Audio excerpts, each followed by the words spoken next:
हरि ओम नमो नारायण। हरि ओम नमो नारायण।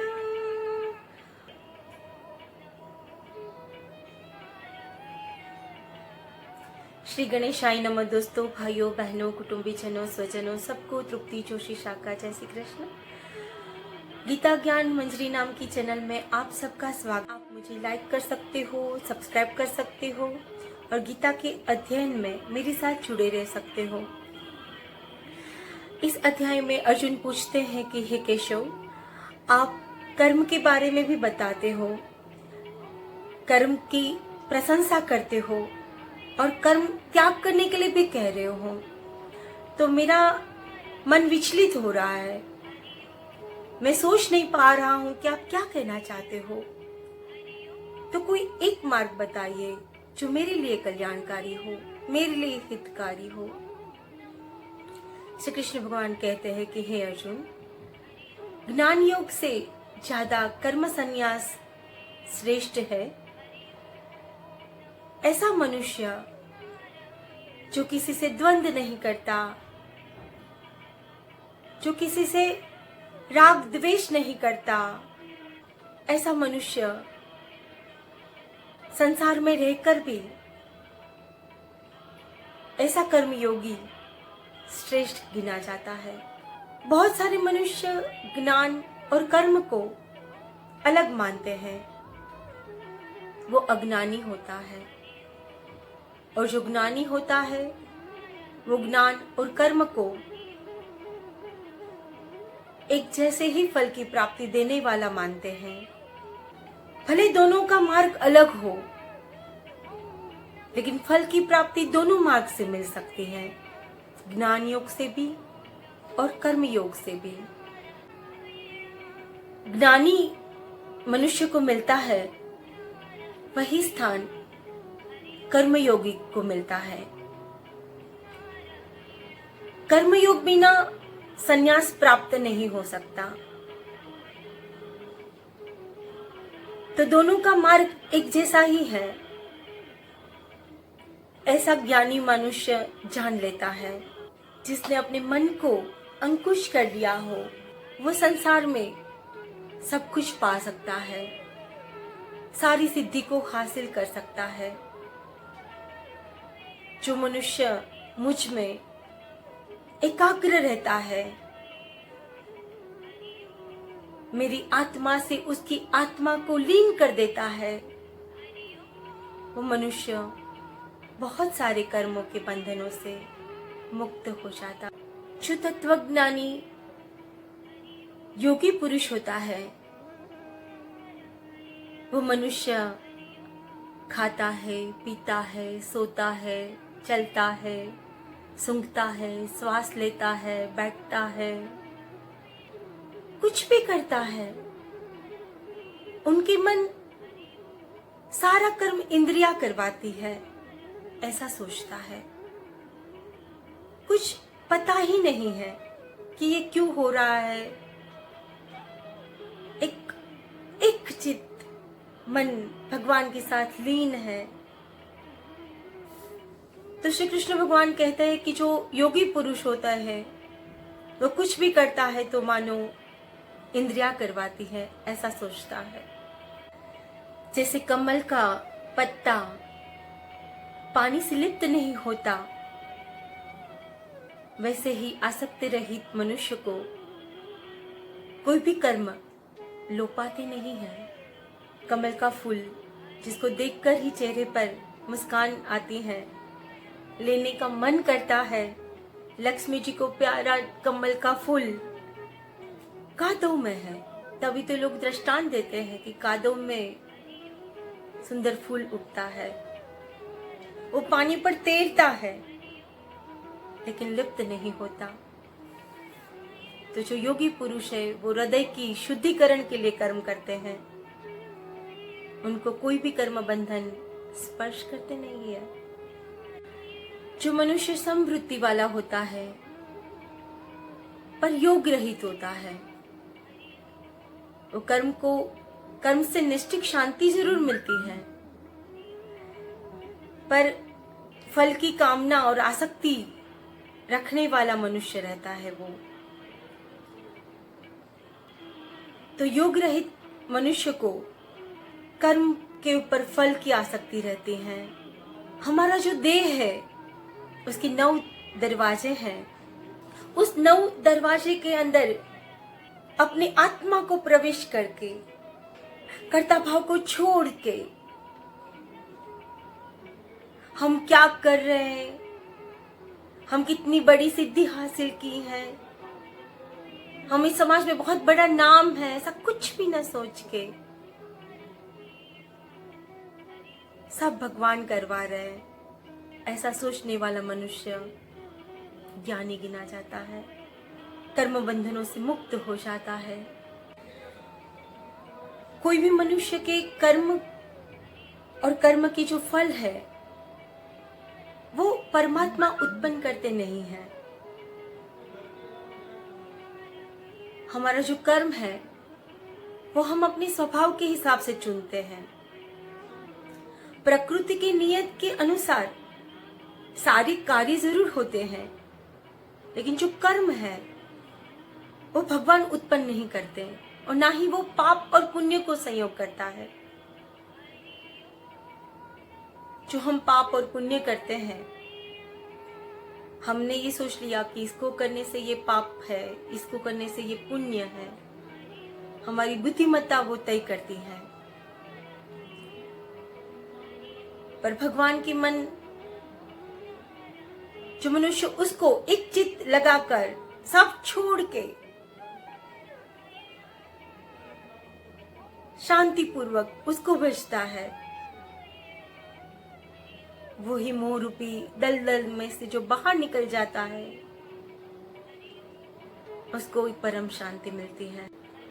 जो ज्ञानी पुरुष होता है वो हाथी, कुत्ते, विद्वान, चांडाल सबको एक समान मानता है, कोई भेदभाव नहीं रखता। ये जो भेदभाव की रेखा है ना, हम इन्हें अंकित करी है। ये जाति भाति के भेदभाव मनुष्य ने ही बनाया है। ये जो पीढ़ी है, आने वाले जो लोग हैं, बच्चे हैं, वो जाति भाति के भेदभाव से परे हैं। बच्चों को आप पूछोगे कि आपके क्लास में आपके बाजू में बैठने वाला बच्चा कौन सी जाति का था, कौन सी ज्ञाति का था, तो वो बताएंगे कि मम्मा मैंने उसको कभी पूछा ही नहीं, मैं जानता ही नहीं हूँ, बस मेरा फ्रेंड है। तो ये जाति पाति के भेदभाव से आज की पीढ़ी परे हो गई है, उनको नहीं मानती, सबको एक समान मानती है। हिंदू, मुस्लिम, सिख, ईसाई, ब्राह्मण, क्षत्रिय, वैश्य, शूद्र कुछ नहीं, मनुष्य मानते हैं। मानवता परमो धर्म। हर एक मनुष्य के अंदर परमात्मा होता है, उस आत्मा को जानना चाहिए। आत्मा को जाने तो मनुष्य बहुत ही बंधनों से मुक्त हो जाए। तो जो श्रेष्ठ पुरुष होता है, तो हर एक विद्वान हो या चांडाल हो, हाथी, कुत्ते, किसी का भी भेदभाव नहीं रखता, सब में एक दृष्टि रखता है, खुश रहता है। जिसका मोह छूट गया हो, ऐसा ब्रह्मज्ञानी स्थिर बुद्धि वाला मनुष्य ना ही किसी चीज मिलने से वो खुश होता है, कोई चीज हासिल ना हो तो वो ना दुखी होता है, हर एक परिस्थिति में एक जैसा रहता है। वो मनुष्य परमात्मा में अपने आप को देखता है, अपनी आत्मा को परमात्मा के साथ लीन कर देता है। हे अर्जुन, इंद्रियों के मिलन से, उसके भोगों से मनुष्य को दुख उत्पन्न होता है, और जो ज्ञानी होते हैं वो उन भोगों में अपने आप को आसक्त नहीं करते। श्री कृष्ण भगवान कहते हैं कि जब भी मनुष्य को वृद्धावस्था आती है तो काम, क्रोध, मोह, लोभ, माया सबसे परे हो जाना चाहिए।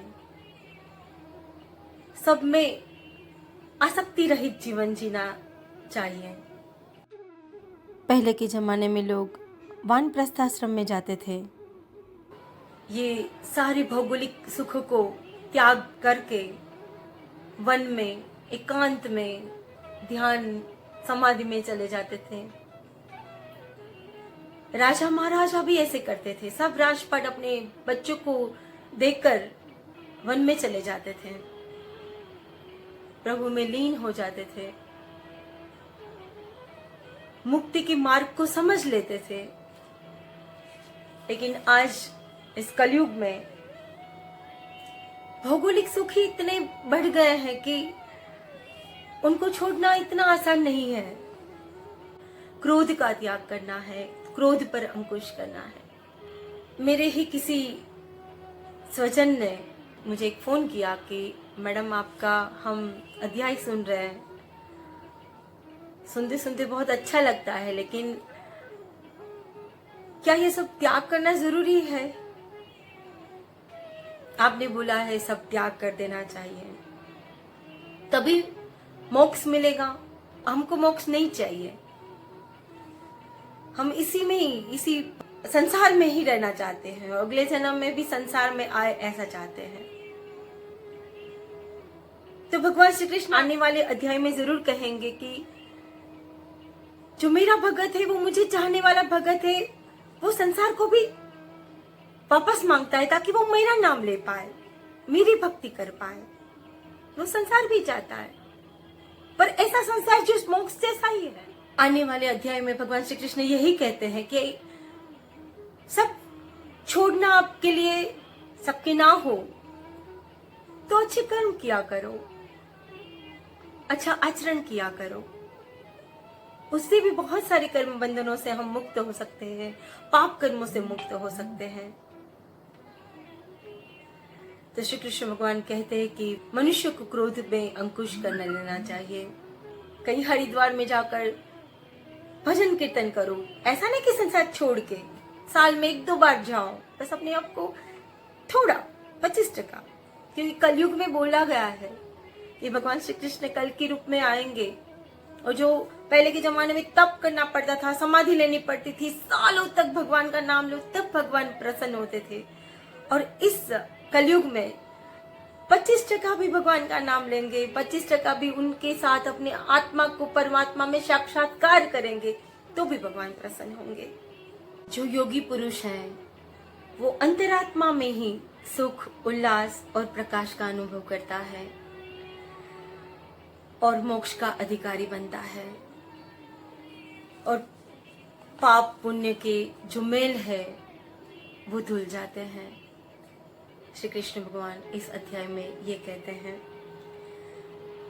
जो काम क्रोध से मुक्त मनुष्य मन को अपने वश में कर देता है, वो आत्मज्ञानी ब्रह्म को जानता है, तत्वज्ञान को जानता है, वो प्राण और अपान को एक समान मानता है, इंद्रियों, मन, बुद्धि को वश करके वो मुनि, वो योगी, वो मनुष्य मुक्त हो जाता, परम शांति को प्राप्त करता है,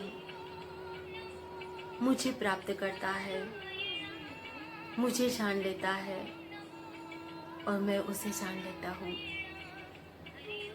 इति श्री देवाखंडे ब्रह्म विद्यायां योग शास्त्रे श्री कृष्ण अर्जुन संवादे कर्म संन्यास योग नाम का 5वां अध्याय समाप्त। श्री कृष्ण कन्हैया लाल की जय। जय श्री कृष्ण।